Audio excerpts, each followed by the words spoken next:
रामू और ध्यानु जिगरी दोस्त थे। दोनों एक ही गांव से थे। जब गांव में सूखा पड़ा और खेती किसानी चौपट हो गई तो दोनों दोस्त अपने परिवारों के साथ शहर आ गए। शहर आकर दोनों ने अलग अलग रिक्शे खरीद लिए। अब दोनों दोस्त सारा दिन रिक्शा चलाते और इस तरह दोनों का गुजारा चलने लगा। और भाई रामू, आज कितनी कमाई हुई? कुछ नहीं यार, ये 200 रुपए बने हैं सुबह से शाम तक। यार लगता है कुछ और काम सोचना पड़ेगा। ये रिक्शा चलाने में मेहनत ज्यादा है और आमदनी कम। थोड़ा सब्र कर मेरे भाई, अभी अभी तो शुरू किया है ये काम। धीरे धीरे काम बढ़ेगा तो आमदनी भी बढ़ ही जाएगी। हाँ, लेकिन मेहनत भी तो बढ़ेगी ना, पसीने छूट जाते हैं यार। हाँ तो पैसा कमाना आसान है क्या? खून पसीने की कमाई इसे ही तो कहते हैं। रहने दे यार। इतना कहकर रामू अपने घर की तरफ चल देता है। रामू को कम वक्त में ज्यादा पैसा कमाना था और इसके लिए उसे ज्यादा मेहनत भी नहीं करनी थी। दूसरी तरफ ध्यानु की सोच बहुत अलग थी। उसके पास मेहनत का हुनर भी था और सब्र भी। वो रिक्शा चलाने में ही खुश था। वो सारे दिन में जो कुछ कमाता उसमें से घर खर्च के बाद कुछ पैसे भविष्य के लिए बचा कर भी रखता था। दूसरी तरफ ध्यानु सारा दिन पैसे कमाने के आसान तरीकों की खोज में रहता। उसे जहां भी थोड़ा सा फायदा दिखता तुरंत अपने पैसे लगा देता था। यही वजह थी कि उसके पास बचत के नाम पर कुछ भी नहीं था, और तो और रिक्शा चलाने का काम भी वो पूरे मन से नहीं कर रहा था। अरे रामू, तू कल कहाँ था? तेरा रिक्शा भी घर पर ही था कल। वो कुछ काम से गया था। वही तो पूछ रहा हूं कि किस काम से गया था जो रिक्शा चलाने से भी ज्यादा जरूरी था। चल, अब तू इतना पूछ रहा है तो तुझे बता ही देता हूं। वो अपना बिरजू है ना, अरे वो जिसकी नुक्कड़ पे पान की दुकान है। गजब की स्कीम बताई है यार उसने। अभी पैसा लगाओ तो नए साल में पैसा डबल। क्यों, नए साल में पैसों की बरसात होने वाली है क्या? अरे नहीं यार, वो कुछ शेयर वेयर का चक्कर है। उसके चाचा का लड़का किसी कंपनी में काम करता है जो इस सब में पैसा लगाता है।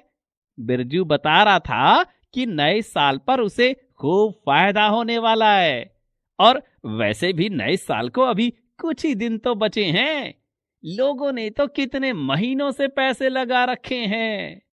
देख रामू, इन सब चीजों में पैसा लगाने से पहले पूरी जानकारी होना जरूरी है। तू ऐसे जल्दबाजी मत कर। अरे यार, तू तो हमेशा डरता रहता है। तू देखना, इस बार नए साल पर सब कुछ नया होगा। मेरी मान तो तू भी पैसा लगा दे। ना भाई ना, मेरे पास पैसे नहीं है। झूठ मत बोल ध्यानु, मुझे पता है तू हमेशा पैसे जोड़ कर रखता है। हाँ तो इस सब के लिए थोड़ी रखता हूं, बुरे वक्त के लिए रखता हूं। अरे यार, कुछ ऐसा सोच जिससे कभी बुरा वक्त ही ना आए। बिरजू ने गारंटी दिया यार। देख रामू, तुझे समझाना मेरा फर्ज था। बस अब इससे आगे ना तो मुझे कुछ कहना है और ना ही कुछ सुनना है। मैं जा रहा हूं। ध्यानु नाराज होकर वहां से चला जाता है। रामू ने अपने सारे पैसे बिरजू को दे रखे थे और अब वो बेसब्री से नए साल का इंतजार कर रहा था। फिर कुछ दिनों बाद, अरे भाई, ये बिरजू भैया कहाँ हैं? पिछले 3-4 दिनों से दुकान बंद क्यों है इनकी? इनका फोन भी नहीं लग रहा। कौन? वो पान वाला बिरजू? अरे वो यहाँ क्यों आएगा? अब आएगा तो लोग टांगे नहीं तोड़ देंगे उसकी। क्या क्या मतलब? एक नंबर का धोखेबाज था वो। अपनी चिकनी चुपड़ी बातों से बहलाकर न जाने कितने लोगों से उनका पैसा ले लिया। ये कह के कि डबल करके देगा।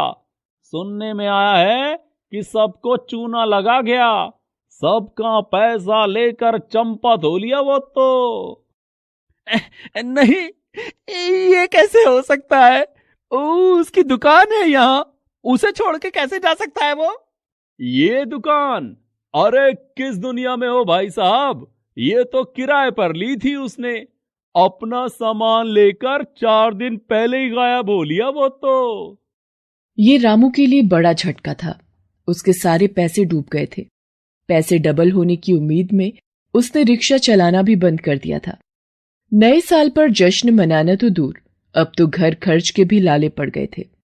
ध्यानु को इस बारे में बताकर उससे मदद मांगने की हिम्मत रामू नहीं जुटा पाया, लेकिन अपने गम को भूलने का एक रास्ता उसे जरूर मिल गया। अरे रामू भैया, आ जाओ जल्दी से, महफिल सजी है। ना भैया, रहने दो। कुछ परेशान लग रहे हो? तब तो जरूर आओ, 1-2 घूंट में सिर हल्का ना हो जाए तो कहना। रामू अपने दोस्तों के साथ शराब पीने बैठ जाता है। धीरे धीरे वहां शराब के साथ साथ जुआ भी शुरू हो गया। रामू चुपचाप बैठा सब कुछ देखता रहा। उसके देखते ही देखते उसके दोस्त रमेश ने कुछ ही देर में काफी पैसे जीत लिए। ये देखकर रामू ने उससे कहा, अरे रमेश, वाह यार वाह, तेरी तो किस्मत खुल गई आज। मेरी किस्मत तो रोज खुलती है मेरे भाई, पुराना खिलाड़ी हूं, मुझे आज तक कोई नहीं हरा पाया। भरोसा नहीं है तो आ जाऊं मैदान में। कैसे आऊं? जेब तो पूरी खाली है मेरी, और यही तो रोना है। जेब खाली है, लेकिन घर में तो होगा ना कुछ ना कुछ। भाई जुए का तो एक ही उसूल है, जब बैठो तो जी खोल के बैठो। रामू एक बार फिर गलत बहकावे में आ जाता है। वो घर जाकर अपनी पत्नी से जबरदस्ती उसके सारे गहने छीन लेता है और उनके साथ जुआ खेलने बैठ जाता है। उस दिन वो हर दांव जीत रहा था। रामू एक बार फिर बेवकूफ बन रहा था। उसका दोस्त रमेश उसे जानबूझकर जीतने दे रहा था। अरे वाह, कहां कहां दिमाग मार रहा था मैं। पैसा कमाने का इतना आसान तरीका मेरे सामने था, और मैंने इसके बारे में सोचा कैसे नहीं। रामू एक बार फिर बेवकूफ बन रहा था। उसका दोस्त रमेश उसे जानबूझकर जीतने दे रहा था, ताकि रामू जुए का आदी हो जाए और बाद में उसे आसानी से लूटा जा सके। रामू ने शुरुआती जीत को अपनी अच्छी किस्मत मान लिया और अब वो हर रोज जुआ खेलने लगा। वो हर वक्त नशे में रहता और अपने घर परिवार की तो उसे सुध ही नहीं थी। माँ, बहुत भूख लगी है। हाँ बिटिया, तेरे बाबा से कहा तो था राशन लाने को, पता नहीं कहाँ रह गए। रामू की पत्नी राधा अपनी बेटी पूजा को दिलासा दे ही रही थी कि तभी रामू शराब के नशे में धुत घर आ गया। वो आते ही घर की दहलीज पर गिर पड़ा। राधा ने उसे सहारा देकर उठाया और गुस्से से बोली, ये क्या हाल बना रखा है? घर में बच्चे भूख से बेहाल हैं और तुम्हें पीने से फुर्सत नहीं। राशन लेने भेजा था, कहाँ है वो? राशन कहां से लाऊं? मेरे पास पैसे नहीं है। साला आज फिर हार गया। तेरी मनु सूरज जो देख ली थी जाते हुए, चल हट मेरे सामने से। रामू ने राधा को धक्का देकर दूर धकेल दिया, लेकिन वो खुद इतने नशे में था कि खुद ही खड़ा ना रह सका और एक बार फिर जमीन पर गिर पड़ा। इस बार वो गिरते ही बेहोश हो गया। राधा से अपने बच्चों के भूखे चेहरे नहीं देखे गए।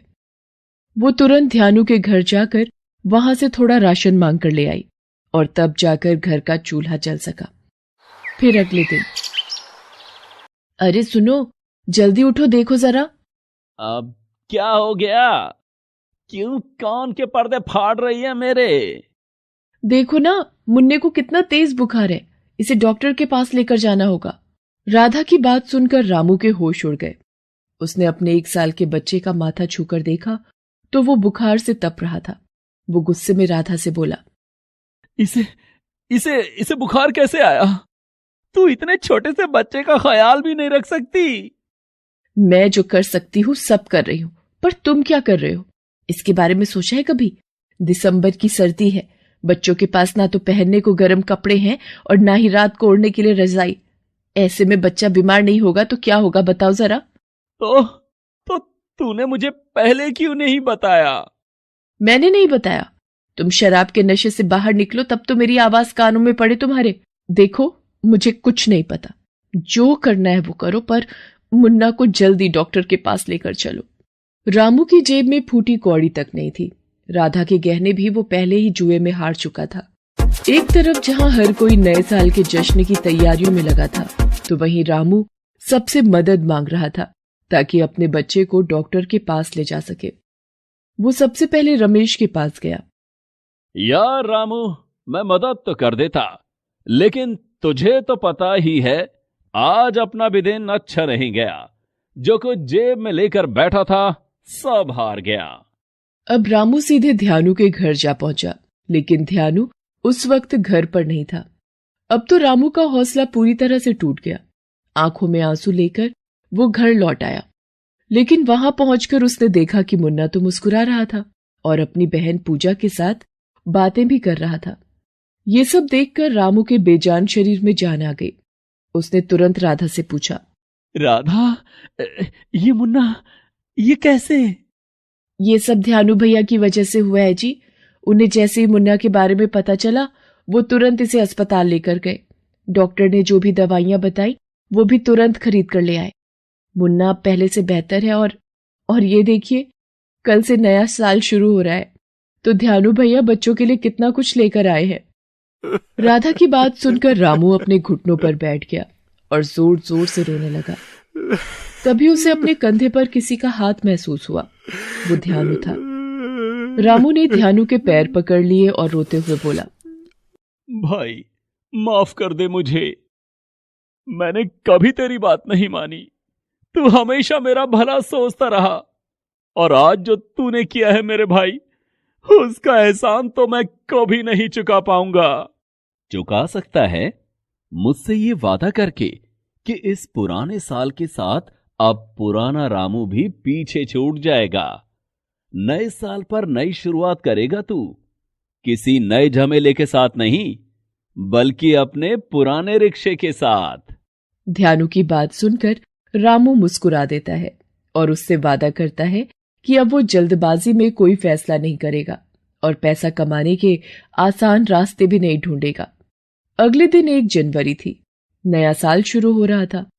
साथ ही शुरू हो रहा था रामू का नया सफर, जिसमें मेहनत तो थी, लेकिन साथ ही आगे बढ़ने की फुल प्रूफ गारंटी भी थी। Please subscribe this channel.